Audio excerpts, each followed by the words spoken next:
सभी लोगों को जय माता दी। आज हम बात करने वाले हैं माघ पूर्णिमा की, जिसको माघी पूर्णिमा भी कहा जाता है।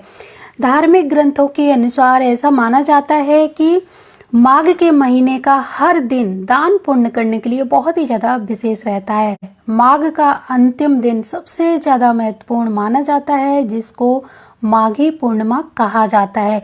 इस दिन लोग गंगा स्नान करते हैं। कुछ लोग तो पूरे महीने गंगा स्नान का संकल्प लेते हैं, तो कुछ लोग पूरे महीने दान पुण्य करने का। तो ऐसा माना जाता है कि इस दिन दान पुण्य यानी माघ के महीने में दान पुण्य करने से बहुत ही आसानी से जो फल है वो प्राप्त हो जाता है, और माघ के महीने का अपने आप में बहुत ही ज़्यादा विशेष महत्व माना जाता है। तो माघी पूर्णिमा इस माघ के महीने का अंतिम दिन है। इसके बाद माघ के बाद फागुन की शुरुआत हो जाएगी। तो इस दिन क्या क्या करना चाहिए, और सबसे ज़रूरी बात बताना चाहूँगी कि इस माघ के महीने की जो पूर्णिमा है, इस दिन 4 बहुत ही दुर्लभ योग बन रहे हैं, जो बहुत ही ज़्यादा महत्वपूर्ण है। इन योगों में दान पुण्य करना तो बहुत विशेष फलदायी तो साबित होगा ही, साथ ही साथ कुछ राशियों वाले जो लोग हैं उनकी लॉटरी लगने वाली है। माँ लक्ष्मी की विशेष कृपा होने वाली है कुछ लोगों पर। तो आइए आगे हम सारी बातों की जानकारी लेते रहेंगे। तो सबसे पहले मैं आपको बताना चाहूँगी कि पूजा के कौन कौन से नियम हैं जिनको हमें मानना चाहिए। आइए जानते हैं माघ पूर्णिमा के दिन कौन कौन से नियम है जिनको हमें फॉलो करना चाहिए। तो माघ पूर्णिमा के दिन सुबह जल्दी उठ के पवित्र नदी में स्नान करना है। गंगा स्नान कर सकते हैं, संगम अगर आपके घर के पास है वहां पर स्नान करिए, और अगर आप नहीं जा सकते किसी नदी में स्नान करने तो घर में ही आप गंगा माता का आवाहन करके अपने नहाने के पानी में गंगा जल मिलाकर नहाइए, या अपने ऊपर गंगा जल छिड़क सकते हैं। सूर्य देव को नहाने के बाद जल अर्पित करेंगे। पूर्णिमा व्रत का संकल्प लेकर आप भगवान कृष्ण की पूजा करेंगे। भगवान विष्णु और माँ लक्ष्मी की दोनों की साथ साथ इस दिन पूजा की जाती है। गरीब जरूरतमंद व्यक्तियों को भोजन, वस्त्र, अन्न का दान किया जाता है। काले तिल मिलाकर इस दिन हवन करना बहुत ही ज़्यादा जरूरी होता है। तिल से बनी मिठाइयों का दान कर सकते हैं, ऊनी वस्त्रों का दान कर सकते हैं, पितरों का तर्पण किया जाता है, और इस दिन सत्यनारायण पूजा करने का बहुत ही ज़्यादा विशेष महत्व माना जाता है। तो आप अगर पूरी साल व्रत, त्योहार और बहुत सारी चीज़ों में व्यस्त रहे हैं और नहीं कर पाए हैं कुछ चीज़ें, तो या फिर माघ के महीने में आपसे कोई दान पुण्य या गंगा स्नान नहीं हो पाया है, कोई भी ऐसा कार्य नहीं हो पाया है जो आपको करना चाहिए, तो आप ये आखिरी दिन जो मिला है पूर्णिमा का, इस दिन वो सारे नियम फॉलो करके पूरे महीने का फल प्राप्त कर सकते हैं। आप गायत्री मंत्र या ओम नमो नारायण मंत्र का लगातार सुबह से जाप करते रहेंगे, स्नान करेंगे, तब उसके बाद यानी दान पुण्य, हवन, तर्पण, जो भी आप काम कर रहे हैं सिर्फ भगवान का नाम लेते हुए, चाहे गायत्री मंत्र बोलते हुए या ओम नमो नारायण बोलते हुए आप ये सारे काम करेंगे। जिन लोगों का चंद्रमा बहुत ही ज़्यादा कमज़ोर है, या जिन लोगों के अपनी माँ के साथ बहुत ज़्यादा रिश्ते खराब हो रहे हैं, वो लोग आज के दिन चंद्रमा को यानी बाल चंद्र, जो उगता हुआ चांद है जो लाल कलर का होता है, उसको बाल चंद्र बोला जाता है, उनको जल अर्पित करेंगे। जल में आपको थोड़ा सा दूध और चावल थोड़े से मिलाने हैं, और इसके अलावा आप मिश्री मिला सकते हैं, कुछ मीठा डाल के आप चंद्रदेव को अर्घ देंगे। और अपने जो रिश्ते खराब हो रहे हैं माँ के साथ में, तो वो उन रिश्तों को सुधारने की प्रार्थना करेंगे। तो ये उपाय आप अगर हर पूर्णिमा को करते हैं तब भी आपको बहुत ही ज़्यादा लाभ मिलता है। तो आज के दिन और हम क्या क्या कर सकते हैं और कौन कौन से वो बन रहे हैं दुर्लभ योग, चलिए आगे इनकी जानकारी लेते हैं। इस साल बन रहे हैं 4 दुर्लभ योग। पहला योग है रवि पुष्य योग, जो 5 फरवरी को सुबह 7:10 पर शुरू होगा और 12:13 तक रहेगा। रवि पुष्य योग में बहुत बड़े बड़े कार्य किए जाते हैं। रवि पुष्य योग का बहुत महत्व होता है। तो इस दिन एक आपको मिल रहा है रवि पुष्य योग, जो सुबह सुबह आपको मिलेगा, 12 बजे तक रहेगा, सुबह 7:10 से 12:13 तक। तो ये आप अच्छे से नोट करते जाएं। और जो एक पर्टिकुलर टाइम है जिसमें ये सारे एक मुहूर्त मिल रहे हैं, इन सारे मुहूर्तों में ही आप दान पुण्य करते हैं या कोई कार्य करते हैं, तो आपका वो कार्य अति शीघ्र फलदायी होता है, बहुत ही ज़्यादा आपको लाभ मिलता है। दूसरा योग रहेगा आयुष्मान योग। आयुष्मान योग है वो 4 फरवरी को दोपहर को 1:53 को शुरू हो जाएगा, जो 5 फरवरी दोपहर 2:42 तक रहेगा। तो दूसरा योग मिल रहा है आपको आयुष्मान योग। तीसरा योग है सौभाग्य योग। सौभाग्य योग 5 फरवरी को दोपहर 2:42 से शुरू होगा, जो 6 फरवरी तक रहेगा दोपहर 3:36 से, यानी 3:36 तक रहेगा। 2:42 से शुरू होगा। जब हमारा आयुष्मान योग समाप्त होगा उसके तुरंत बाद शुरू हो जाएगा हमारा सौभाग्य योग, जो 3:26 तक रहेगा अगले दिन तक। चौथा जो योग है वो है सर्वांग योग। 5 फरवरी को सुबह 7:10 पे ये भी लग रहा है, जब रवि पुष्य योग है उसी समय सर्वांग योग है, और ये 12:13 तक, यानी 12:13 तक आपको 2 योग मिल रहे हैं। एक तो पहला रवि पुष्य योग और चौथा सर्वांग योग। तो ये 4 महायोग आपको मिल रहे हैं पूर्णिमा वाले दिन। तो इन्हीं दिन मतलब इसी योग में आप अगर कोई नया कार्य कर रहे हैं या कुछ लेने की सोच रहे हैं तो इस योग में वो काम कर डालिए, आपको बहुत ज़्यादा लाभ मिलेगा।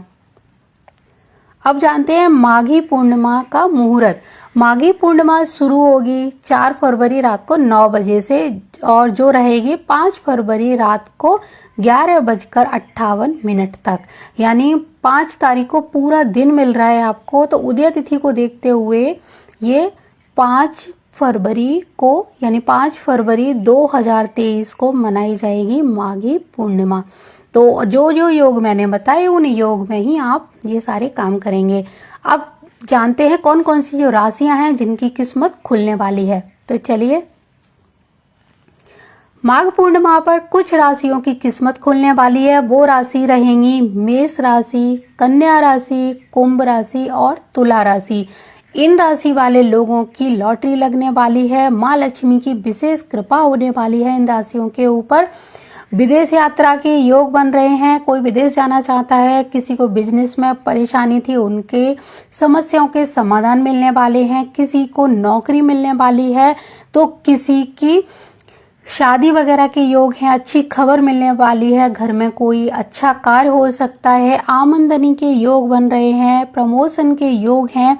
यानी कि जिसको जैसी ज़रूरत है इन राशियों वालों को, वो उनके काम के अनुसार उनको प्राप्त होगा। तो माँ लक्ष्मी और भगवान विष्णु को मना लीजिए इस दिन। पूरी श्रद्धा भावना के साथ आप पूजा कर लीजिए। आपके जो योग हैं वो और ज़्यादा प्रबल हो जाएंगे और मनचाही चीज़ आपको मिल जाएगी। आइए अब जानते हैं माघ पूर्णिमा वाले दिन आप जो सबसे महत्वपूर्ण कार्य करेंगे वो क्या करना है आपको। इस दिन आपको भगवान सत्यनारायण की पूजा करनी है। सत्यनारायण की पूजा आप किसी पंडित जी से करा सकते हैं। अगर आप नहीं कराना चाहते तो आप घर में खुद भी कर सकते हैं। सत्यनारायण भगवान की पूजा करने के लिए आपको जो तैयारी करनी है वो होगी, सुबह आपको पूर्व दिशा या उत्तर दिशा या फिर ईशान कोण की साफ सफाई करके वहां पर हल्दी थोड़ा सा जल में मिलाकर पोछा लगाएं, और नीचे आपको एक जो स्वास्तिक चिन्ह है वो बना सकते हैं या चौक लगा सकते हैं। वहां पर एक लकड़ी का पट्टा होता है या चौकी होती है, वहां पर उसको रखिए। उसके ऊपर पीला कपड़ा बिछाइए। केले के पत्ते लगाने हैं। चौकी के ऊपर आपको थोड़े से चावलों का आसन देकर कलश की स्थापना करनी है। भगवान विष्णु का कोई अगर चित्र हो, सत्यनारायण भगवान का कोई फोटो हो, उसको लगाइए। भगवान गणपति का वहाँ विग्रह स्थापित कीजिए। कोई आपके पास तस्वीर है, मूर्ति है, कुछ भी है, वहाँ पर रखिए। और अपने जो ईशान कोण की तरफ आपने पूजा का स्थान दिया है, तो अपने लेफ्ट हैंड की तरफ जल का कलश रखेंगे और अपने राइट हैंड की तरफ आप दीपक जलाकर रखेंगे। देसी घी का दीपक होना चाहिए। प्रसाद में आप पंचामृत और जो पंजीरी होती है आटे की, उसका प्रसाद रखेंगे। तुलसी दल अवश्य होना चाहिए। जल में आपको हल्दी, दूर्वा, जो भी चीज़ें सुपारी वगैरह जो डालते हैं हर बार, वही चीज़ें डालकर कलश की स्थापना करेंगे। एक नारियल उसके ऊपर रखेंगे और सभी देवी देवताओं का आवाहन करेंगे। आवाहन करके धीरे धीरे सबकी पूजन करेंगे, तिलक लगाएंगे। पीले वस्त्र, पीले चंदन, पीले पुष्प जरूर होने चाहिए। भगवान विष्णु को तुलसी दल के साथ ही भोग लगेगा, लेकिन बाकी सभी देवी देवताओं का आप बिना तुलसी दल के भोग अर्पित करें। और सबसे ज़रूरी बात है कि भगवान विष्णु को तुलसी दल भोग में तो होना ही चाहिए, और उसके अलावा भी उनको कुछ तुलसी पत्र अर्पित करेंगे। तुलसी की माला भी आप उनको पहना सकते हैं। पीले पुष्प जरूर आप वहाँ पर रखिए, क्योंकि भगवान विष्णु का दिन है ये पूर्णिमा का, तो भगवान विष्णु को पीली चीज़ें बहुत पसंद है, तो उनको पीली चीज़ें अर्पित करिए। इसके बाद जब आपने पूजा कर ली, सभी देवी देवताओं का आवाहन किया, और उसके बाद में आपको एक करना है हवन। हवन करने के बाद पूरे परिवार ये सारा एक साथ बैठ के प्रोसेस करेगा। हवन सब लोगों को करने के बाद में पितरों का तर्पण करना है, और उसके बाद में आपको भगवान से क्षमा याचना मांगनी है, और सब सारे देवी देवताओं का धन्यवाद भी करना है। यानी उनका पहले आपने आवाहन किया, उनको बुलाया, और उसके बाद उनसे क्षमा याचना करेंगे जो भी गलतियां हुई हो, और फिर उनको आने के लिए धन्यवाद प्रकट करेंगे। इसके बाद आपको एक काम और करना है कि आपको कुछ दक्षिणा जरूर दान करनी है, निकालनी है, जो आपको मंदिर में किसी ब्राह्मण को देनी है, या उससे कुछ चीज़ें खरीद के गौ माता को कुछ खिला सकते हैं। गौ ग्रास या पशु पक्षियों के लिए कुछ दान जरूर करें। ज़रूरतमंद और गरीबों को तो दान देना ही है, लेकिन आपको ब्राह्मणों को भी जरूर दान देना चाहिए, क्योंकि दान करने का इस दिन बहुत ही बड़ा महत्व होता है। तो वस्त्र, अन्न, जो भी आपसे बन पड़े उसका दान जरूर करेंगे। इसके बाद में आपको अपने पितरों का तर्पण करना है। पितरों के लिए आप जल के लोटे में काले तिल मिलाकर, दूर्वा मिलाकर उनको दक्षिण दिशा की ओर जल अर्पित करें। प्रसाद खुद भी ग्रहण करें और लोगों में भी बांटें। तो इस तरह भगवान विष्णु की पूजा करेंगे। माँ लक्ष्मी और भगवान विष्णु, इन दोनों की पूजा हमेशा एक साथ होनी चाहिए, तभी हमारे घर में लक्ष्मी और नारायण। नारायण किसको बोला जाता है? नारायण बोला जाता है, जैसे कहते हैं नगद नारायण, यानी धन की देवी आप लोग लक्ष्मी माता को बोलते हैं, लेकिन लक्ष्मी माता धन की नहीं, सुख और समृद्धि की देवी हैं। माँ लक्ष्मी जब खुश रहेंगी तो नारायण हमारे भगवान विष्णु हमारे घर में धन धान्य से हमारे घर को भर देंगे। तो कभी भी भगवान विष्णु की अकेली पूजा नहीं करनी चाहिए। माँ लक्ष्मी के साथ उनका आवाहन करके उनकी पूजा करिए, तो घर में धन धान्य और नगद नारायण की कभी कमी नहीं होगी।